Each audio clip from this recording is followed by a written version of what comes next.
اب اور کہنے کی ضرورت نہیں۔ یہ دنیا بھی عجیب و غریب ہے، خاص کر آج کا زمانہ۔ قانون کو جس طرح فریب دیا جاتا ہے اس کے متعلق شاید آپ کو زیادہ علم نہ ہو۔ آج کل قانون ایک بے معنی چیز بن کر رہ گیا ہے۔ ادھر کوئی نیا قانون بنتا ہے، ادھر یار لوگ اس کا توڑ سوچ لیتے ہیں۔ اس کے علاوہ اپنے بچاؤ کی کئی صورتیں پیدا کر لیتے ہیں۔ کسی احبار پر آفت آنی ہو تو آیا کرے، اس کا مالک محفوظ و مامون رہے گا، اس لیے کہ پرنٹ لائن میں کسی کسائی یا دھوبی کا نام بحیثیت پرنٹر، پبلشر اور ایڈیٹر کے درج ہوگا۔ اگر اخبار میں کوئی ایسی تحریر چھپ گئی جس پر گورنمنٹ کو اعتراض ہو تو اصل مالک کی بجائے وہ دھوبی یا کسائی گرفت میں آ جائے گا۔ اس کو جرمانہ ہوگا یا قید۔ جرمانہ تو ظاہر ہے اخبار کا مالک ادا کر دے گا، مگر قید تو وہ ادا نہیں کر سکتا۔ لیکن ان دو پارٹیوں کے درمیان اس قسم کا معاہدہ ہوتا ہے کہ اگر قید ہوئی تو وہ اس کے گھر اتنے روپے ماہوار پہنچا دیا کرے گا۔ ایسے معاہدے میں خلاف ورزی بہت کم ہوتی ہے۔ جو لوگ ناجائز طور پر شراب بیچتے ہیں ان کے پاس 2-3 آدمی ایسے ضرور موجود ہوتے ہیں جن کا صرف یہ کام ہے کہ اگر پولیس چھاپہ مارے تو وہ گرفتار ہو جائے اور چند ماہ کی قید کاٹ کر واپس آ جائے۔ اس کا معاوضہ ان کو معقول مل جاتا ہے۔ چھاپہ مارنے والے بھی پہلے ہی سے مطلع کر دیتے ہیں کہ ہم آ رہے ہیں، تم اپنا انتظام کر لو۔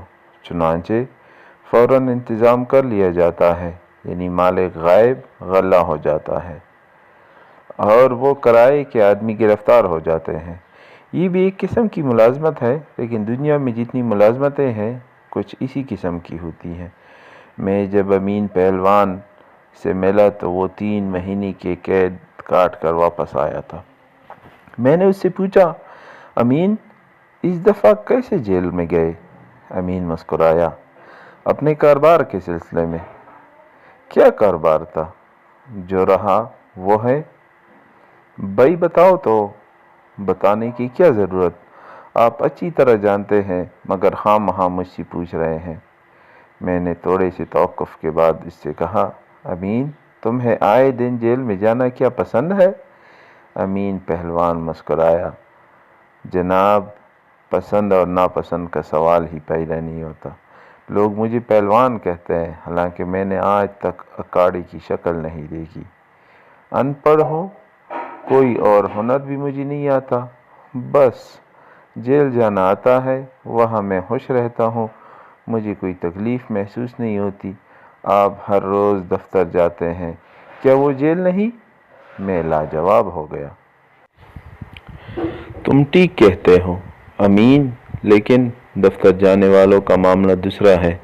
لوگ انہیں بری نگاہوں سے نہیں دیکھتے۔ کیوں نہیں دیکھتے؟ ضلع کچہری کی جتنے منشی اور کلرک ہیں انہیں کون اچھی نظر سے دیکھتا ہے؟ رشوتیں لیتے ہیں، جھوٹ بولتے ہیں اور پرلے درجے کے مکار ہوتے ہیں۔ مجھ میں ایسا کوئی عیب نہیں، میں اپنی روزی بڑی ایمانداری سے کماتا ہوں۔ میں نے اس سے پوچھا، کس طرح؟ اس نے جواب دیا، اس طرح کہ اگر کسی کا کام کرتا ہوں اور قید کاٹتا ہوں، جیل میں محنت مشقت کرتا ہوں اور بعد میں اس شخص سے جس کی خاطر میں نے سزا بھگتی تھی مجھے 200-300 روپیہ ملتا ہے تو یہ میرا معاوضہ ہے۔ اس پر کسی کو کیا اعتراض ہو سکتا ہے؟ میں رشوت تو نہیں لیتا، حلال کی کمائی کھاتا ہوں۔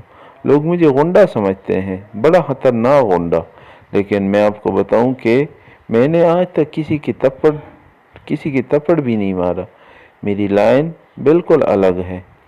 اس کی لائن واقعی دوسروں سے الگ تھی۔ مجھے حیرت تھی کہ 3-4 مرتبہ قید کاٹنے کے باوجود اس میں کوئی تبدیلی واقع نہیں ہوئی۔ وہ بڑا سنجیدہ مگر گوار قسم کا آدمی تھا جس کو کسی کی پرواہ نہیں تھی۔ قید کاٹنے کے بعد جب بھی آتا تو اس کا وزن کم از کم 10 پاؤنڈ زیادہ ہوتا۔ ایک دن میں نے اس سے پوچھا، امین کیا وہاں کا کھانا تمہیں راس آتا ہے؟ اس نے اپنے محسوس انداز میں جواب دیا، کھانا کیسا بھی ہو اس کو راس کرنا آدمی کا اپنا کام ہے۔ مجھے دال سے نفرت تھی، لیکن جب پہلی مرتبہ وہاں